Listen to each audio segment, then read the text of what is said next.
Magandang oras mga kababayan, mga ka-Golden Boy, makisawsaw tayo dito sa itong nangyayari kanina sa Senado kung saan sinuplak ni Escudero si Amy Marcos dahil sa hindi niya pagpirma sa contempt order kay Lacanilaw.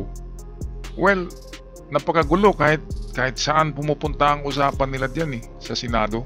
Parang parang mga bata na nanood ng parihong sine, andin nagpintuhan muli ng parihong sine din. Kaya, total waste of time. Narito ang ulat courtesy sa atin ng UNTV. Asher, saan ba nagsimula itong mga sagutan sa pagitan ni Senate President Francis Escudero at Senador Amy Marcos? Pinatawan kasi ni Senador Amy Marcos ng contempt order si Ambassador Marcos Lacanilaw ng Office of the Special Envoy on Transnational Crime. Bukod dito ng pagsisinungaling ng ambahador umano sa gitna ng pagdinig ng Senado kaugnay ng pag-aresto at pagpapasuko ng pamahalaan kay dating Pangulong Rodrigo Duterte sa International Criminal Court o ICC. Sa Senate hearing, kinuwestiyon ng Committee on Foreign Nationals ang partisipasyon ng Special Envoy matapos lumitaw ang pirma nito sa mga dokumento at resibo sa pag-transfer kay Duterte sa ICC. Saad kasi ni Lacanilaw, naroon siya para mag-oversee o siyasatin ng mga pangyayari simula ng arestuhin ng dating Pangulo hanggang dalhin ito sa The Hague at ipadetine sa ICC detention facility si Duterte. Ngunit duda ang komite sa ilang impormasyon na sinagutan ng ambahador dahil hindi tugma ito sa aktual na pangyayari. Okay, ito lang ang aking dito mga kababayan, mga Golden Boy. Ito yung aking insights sa ginagawa ni Amy. Tapos na sana di ba? Tapos na. Ang sugat ay malapit na maghilom. And then parang unggoy na kinakalmot na naman ang sugat kaya dumudugo. Ito yung ginagawa ni Amy Marcos ngayon sa Senado, kung saan yung imbis huhupa na yung tensyon sa pag-aresto kay Digong, meron naman talagang international law yung ini-invoke ng gobyerno natin, yung Presidential Decree 8591 ba yun? Parang ganun na numero na magpahintulot sa gobyerno sa pag-surrender ng isang tao na aarestuhin ng isang international court. Pero hindi kasi naniniwala itong talagang China talagang utak China na itong sila Amy Marcos, sila Bato de la Rosa, pati itong si Cayetano.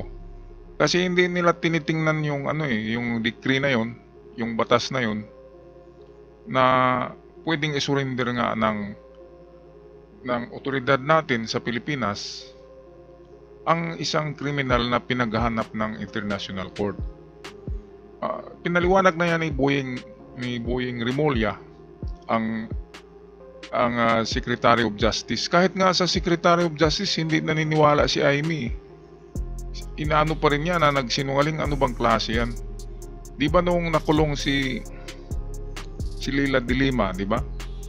Walang nagawa si Leila de Lima, di ba? Kasi walang supporters. Maraming nakulong, si Gloria Arroyo nakulong, Irap nakulong. Gumagawa ba sila ng ingay? Hindi gumagawa kasi normal na mga utak. May kasalanan sila, inangkin nila yan. Ngayon kay Digong, dahil talaga sa merong nasa likod nila, kahit nahuli na, ay hindi pa rin tanggapin na merong kasalanan. Sinabi nga niya na ICC, punta na kayo dito bukas, baka hindi niyo ako aabutan. At kung malaman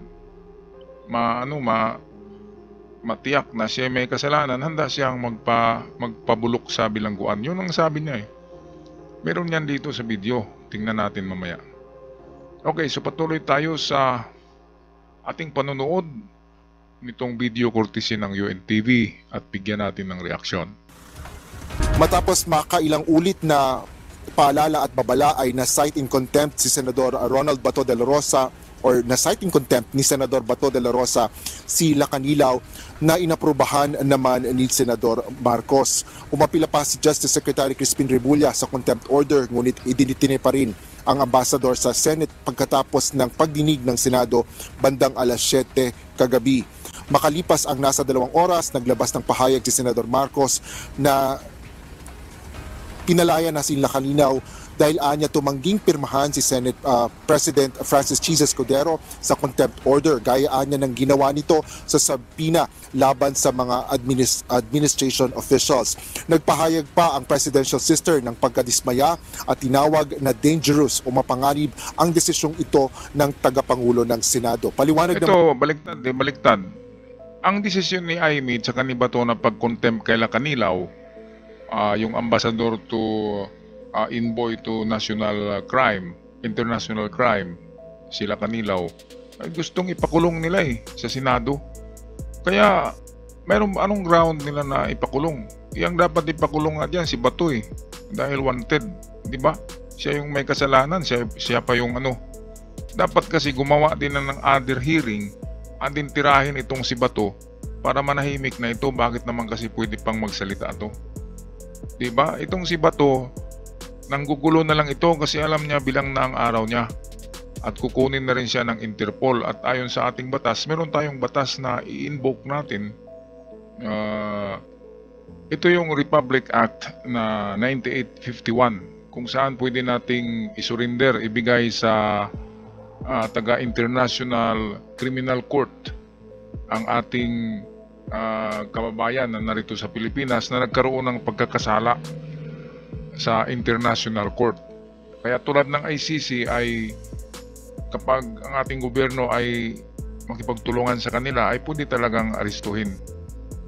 Very technical itong Republic Act 9851. Sinabi na ito ni Boying Remulla na ito yung ginamit nila na legality, ang Republic Act 9851, para maibigay si Digong or mai-surrender at arestuhin ng Interpol dito sa Pilipinas. Kapag nakuha na dito sa Pilipinas, hindi na natin jurisdiction ang labas ng bansa. Hindi na natin jurisdiction ang batas ng ICC. Kaya wala na tayong magawa dito. Ang magawa natin, magkagulo-gulo na lang tayo sa Pilipinas. Kahit anong gulo ang gagawin ni Amy Marcos, hindi pa rin makuha sa ICC si Digong kasi nandun na nga. Dahil sa batas ng ICC ay meron siyang kasalanan, kaya nga siya pinahuli sa Interpol at dinala sa detention facility ng ICC. Kaya kung nandun na siya, tapusin muna ang paglilitis ng ICC at kung ano man ang verdict, ano man ang kalalabasan, irerespeto yun. Kasi batas yun ng tinatawag na Rome Statute, batas sa Europe ng International Criminal Court. Kung walang ICC, walang International Court, sino pa ang huhuli kay Digong? Dito sa Pilipinas, hindi yan mahuhuli kasi mayroong impunity. Impunity means hindi tatablan ng kung ano-ano. Di ba? Sinong huli diyan? Magkagulo-gulo, di ba? Kaya tama lang na nandoon na sa ICC. At dahil nandoon na, dapat irespeto natin. Irespeto nitong mga DDS na to. Ito, tumakintab na ulo na pugita. Akala mo na hindi siya susunod sa pag-aresto, no? And then mag-contempt pa. Grabe, siya yung dapat i-contempt Ngayon, respetuhin ang ICC. Total, meron namang due process na maganda doon. Talagang due process. Dahan-dahan yung stages yung stage by stage yung paglilitis. Kaya napakaganda. At kung mapatunayan na inosente si Digong, hindi makauwi siya. Bakit kailangan gagawa tayo ng gulo sa Pilipinas? Itong si Amy Marcos, akala ko to na Marcos ito. Ano pala to ang middle name nito ay Xi Jinping. Cousin pala ito ni Xi Jinping Tapos pamilya niya, name niya ay Duterte. Ang Marcos, sa lula yata niya. Diba? Si Amy Xi Jinping Duterte pala ito. Ang kanyang apelido. Ba't doon siya kumakampi? Imbis tapos na. Imbis naroon na sa ICC, tas halongkatin pa. Wala na nga tayong magawa, sabi ni Justice Remulla. Sabi ni Secretary Remulla ng Justice, ay done deal. It's done deal. Tapos na. Wala na tayong magawa kasi nandun na sa facility ng ICC. Kahit na magbuntalan pa diyan sa Senado, Kahit anong gulo ang gagawin, wala, magkagulo lang ang Pilipinas. Pero si Digong, hindi yun pwedeng kunin natin doon hanggat hindi matapos ang paglilitis sa kanya sa ICC. Ngayon, ibiblame nila sa gobyerno bakit daw binigay. Siyempre, anti-gobyerno yan, pampagulo yan eh. Baliktarin natin, si Digong ngayon ang nasa pwesto. Si PBBM ang nanggugulo. Diba anong gagawin ni Digong kay PBBM? Ipatukhang? Tukhang lang ang alam niya eh. Mabuti nga si PBBM, hindi siya pinatukhang eh. Binigay siya sa isang paglilitis para klaro. Hindi yung tukhang-tukhang. Kung si Digong ang presidente, si PBBM ang nanggulo, anong gagawin ni Digong? Diba? Di tukhang gagad. Pero hindi ganun si PBBM. Binigyan nga siya ng binigyan si Digong ng patas na paglilitis sa International Court. Kasi patas doon, hindi pwedeng sulusulan yung mga judges. Patas talaga yun. Kaya dapat sa mga DDS, katulad nito si Cayetano, Amy Marcos, mabuti wala si Bongo dito, no?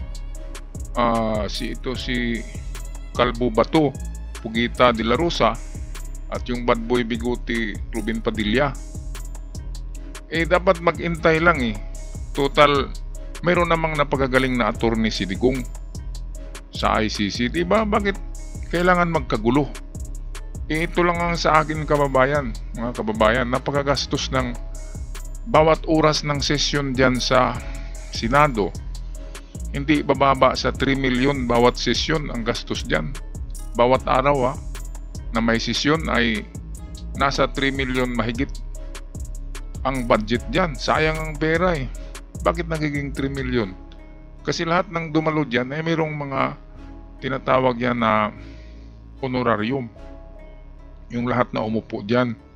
At hindi lang yan, malaking gastos yan. Kasi mayroon pa niyang mga snacks, mayroon pa mga stenographer. Diba? Maraming involved dyan sa hearing. Kaya nga, bumabudget sila dyan ng 3 million kasama na yung pocket money nila na tinatawag na honorarium. Okay, tapusin na natin ang magulong video na ito. Ni Senador Escudero ang mga saksi na inaakusahan ng Kongreso na nagbibigay ng maling testimonya ay nararapat bigyan ng mahigpit na due process na hindi anya na ibigay kay Lacanilaw bago ito iditine. Ayan, tama si Escudero. Napakalaking ranggo na opisyal yan si Lacanilaw, tapos bigla na lang i-contempt. Napakawalang iya naman yung si Bato, Pugita, Ugok de la Rosa. Napakawalang hiya. Tapos sinigundahan ni Amy Marcos. Ngayon, pagpapirma nila sa Senate President kay Escudero, sinuplak, supalpal. Di ba? Ito yung, dito na ako bumilib kay Escudero. Mga kababayan. Medyo check siya ngayon check. Okay, check si Francis Escudero ngayon na araw, check. Magaling na na desisyon niya na huwag pirmahan niya yung contempt order na napakaano naman. Wala namang ginawa yung sila Kanilaw. Grabe naman. Of course, basta pirmado ng chief executive, pirmado ng presidente ang lahat, aprobado, lalo na ng DOJ, aprobado yung pag-aresto kay Digong, wala nang magawa ang kahit senador, kahit congressman, wala na. Kasi chief executive na At saka may ground naman.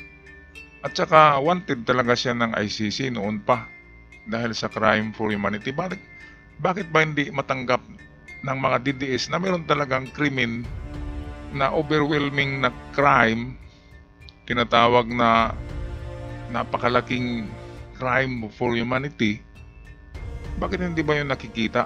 Ano ba yung pinapatay? Mga unggoy ba yun? Lahat yun mga tao. Dapat dalhin talaga sa ustisya si Digong para pagbayaran niya yung mga kasalanan. Ngayon, kung wala siyang kasalanan, makikita naman yan. So after September, doon makikita ang lahat ng ebidensya. Ay kung talagang walang sala si Digong, pauwiin si Digong ng ICC. Pero kung mayroong kasalanan, patuloy ang paglilitis, and then finally verdict, kulong si Digong doon sa sinasabi niyang kulungan na doon daw siya mabulok. Siya yung nagsabi. Kaya death wish yun ang kanyang death wish, na makulong siya. Ngayon, kung inosente talaga, di ba? Bakit ka matakot kung inosente ka? Dahil ang ICC ay naka-fair na trial yung ginagawa ng ICC. Kaya kung walang kasalanan si Digong, makalabas yun, makauwi ng Pilipinas. Ayan, so hanggang dito lang ako. Basta ngayon na araw ay nakagawa ng magandang desisyon si Chis Escudero. Kudos kay Chis Escudero sa hindi niya pagpirma sa contempt order nitong mga DDS na senador dyan. Kaya wag niyong ibuto na yan. Wag nang ibuto. Diba? Alam niyo yung kaupo na apat dyan. Cayetano, Aimee, Bato de la Rosa at Ruben Padilla. Alright, so may magpaalam ng mga kababayan, paki-subscribe at paki-share sa ating video sa mga bago pa lamang para palagi tayong updated sa mga uploads. Hanggang sa muli, ingat ng lahat. Paalam.